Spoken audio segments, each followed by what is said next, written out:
എന്റെ പിയ്യാപ്പിളനെ എനിക്ക് കിട്ടിയത് സുപ്രഭാതത്തിൽ ആകാശത്തുനിന്ന് വീണല്ല. ഞാൻ എന്റെ ഭാര്യനോട് പറയാറുണ്ട്, 24ാമത്തെ വയസ്സിൽ എന്നെ കെട്ടുന്നത് വരെ 24 വയസ്സ് വരെ എന്റെതൊക്കെ നോക്കിയത് എന്റെ അമ്മയും വാപ്പയാ. എന്റെ തലക്ക് തന്നു, ഭക്ഷണം കൃത്യമായിട്ട് എനിക്ക് തന്നു. ഞാൻ യാത്ര പോകുമ്പോൾ എനിക്ക് വേണ്ടി ദ്വാരുന്നു. എനിക്കിപ്പോഴും പ്രാർത്ഥിച്ചുകൊണ്ട് കൂടെ ജീവിക്കുന്നുണ്ട്. അവരുടെ പ്രാർത്ഥനയും നാവിന്റെ ദിക്കറും അവര് മാറ്റിത്തന്നതും അവരെനിക്ക് തന്നതും നോക്കുകയാണെങ്കിൽ ഇനി 25 കൊല്ലം ഇന്നെ നോക്കിയാലും അവര് നോക്കിയതിന് സമാവൂല. അത് ഈ ചിന്തിക്കണം. കയറി ചെല്ലുന്ന വീട്ടിലെ ബാപ്പാന്റെ ഇമ്മാന്റെ അടുത്തുനിന്ന് എങ്ങനെയുണ്ട് മോനെ ഒന്ന് പുകച്ച് ചാടിച്ചിട്ട് അവനാന്റെതാക്കാൻ നല്ല ചിന്തിക്കണ്ട്. മറിച്ച് എന്ത് ചിന്തിക്കണം? കയറി ചെല്ലുന്ന ഒരു വീട്ടിലെ വാപ്പന്റെ ഇമ്മന്റെയും ബർക്കത്തോടെ എനിക്ക് മാറി താമസിക്കാൻ പറ്റെങ്കിൽ പറ്റണം.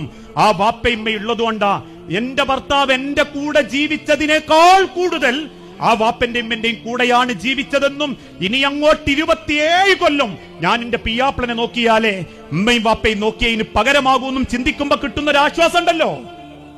അതാ കുടുംബത്തിലെ പെൺമക്കളെ വിദ്യാഭ്യാസം. അല്ലാണ്ട് വാപ്പാര് കൊടുക്കുന്ന ഡിഗ്രി അല്ല വിദ്യാഭ്യാസം. അത് പെൺമക്കൾ അറിയിച്ചു കൊടുക്കുന്നതിന്റെ കരാറാ നിക്കാഹ്. പടച്ചോ എന്നോട് പറഞ്ഞു, എന്റെ മകളെ എനിക്ക് കുടുംബം ഉണ്ടാക്കാൻ തരാൻ. അത് പിടിച്ചു കൊടുക്കുന്ന വാപ്പാർക്ക് അത് പറയാൻ പറ്റണം, എന്റെ മകളെ കൊണ്ട് എന്റെ കുടുംബം നശിക്കൂലാന്ന്.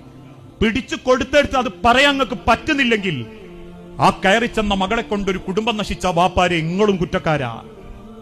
നല്ലത് പറഞ്ഞു കൊടുക്കാത്തതിന്റെ പേരില്, നല്ല രീതിയിൽ ആ കാര്യം ബോധ്യപ്പെടുത്താത്തതിന്റെ പേരില്. ആ തിരിച്ചറിവാണ് കുടുംബത്തിൽ ഉണ്ടാവേണ്ടത്.